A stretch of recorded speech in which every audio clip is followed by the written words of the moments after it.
Good afternoon, dear student. Today we will discuss the absolute convergence of improper integral. The improper integral integration a to infinity fx dx is said to be absolutely convergent if integration 0 to infinity a to infinity here's a typo is a to infinity mod fx dx is convergent.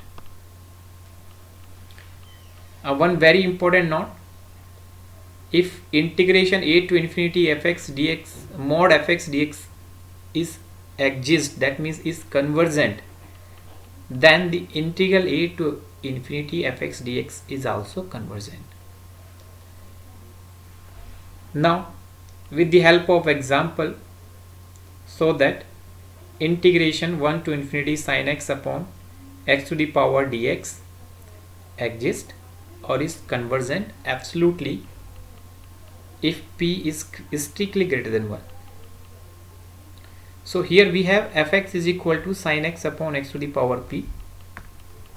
Now taking mod of fx, we get 1 upon mod of sin x upon x to the power p, and its value is always less than equal to 1 upon x to the power p with x is greater than equal to 1. Also we know that integration 1 to infinity dx upon x to the power p is convergent if and only if when p is greater than strictly greater than 1. Therefore the integral 1 to infinity mod sin x upon x to the power p dx converges if p is strictly greater than 1.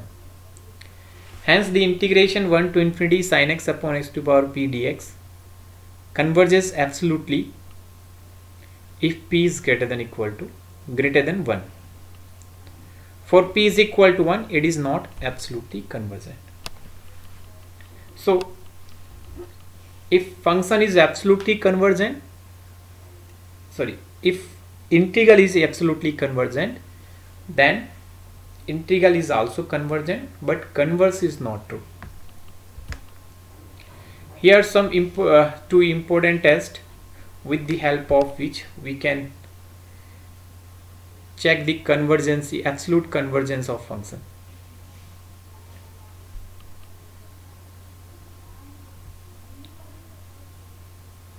Let first test is Dirichlet test.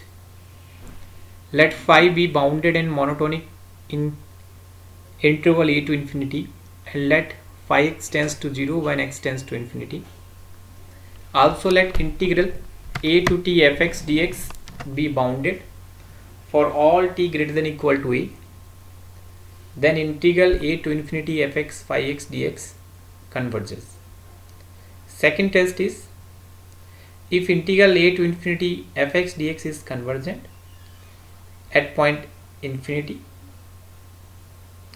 and phi x is bounded and monotonic for x greater than equal to a, then integral a to infinity fx phi x dx is convergent at infinity.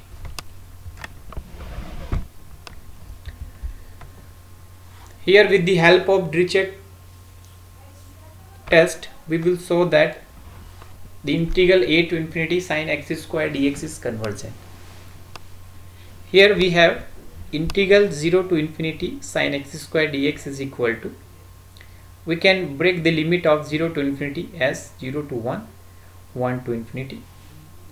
Since this integral, first integral is proper integral, so it is convergent. We now test the second integral for convergence at point infinity. We have integral 1 to infinity sin x square dx. What we did, we multiply by 2x sin 2 sin x square and then divide by the same number 2x and divide by 2x. Let us suppose that 2x sin x square is equal to fx and 1 upon x square is equal to phi x. Let fx is equal to 2x into sin x square and phi x is equal to 1 upon 2x. Since phi x is monotonic, decreasing function, and this tends to 0 as x tends to infinity, 1 upon 2x. Also the integral 1 to t fx dx is equal to integration 1 to t 2x sine x square dx.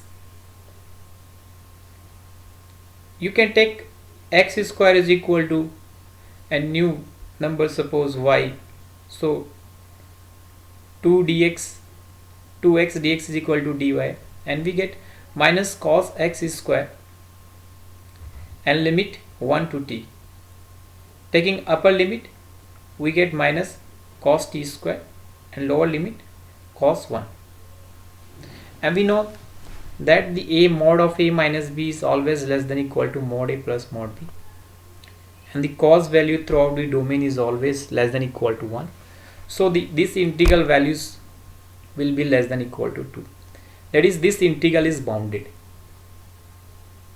We shows that the integral 1 to t fx dx is bounded for all t greater than 1 by Dirichlet test, because Dirichlet test says that if phi is bounded and monotonic and decreasing monotonic function and decreasing to 0, tending to 0 as x tends to infinity, and the integral a to t fx dx is bounded, then the product of integral product of function phi x, integral of fx into phi x dx is also convergent. So by Dirichlet test this integral is convergent. So this integral is convergent, this is proper integral also convergent, so their sum is convergent.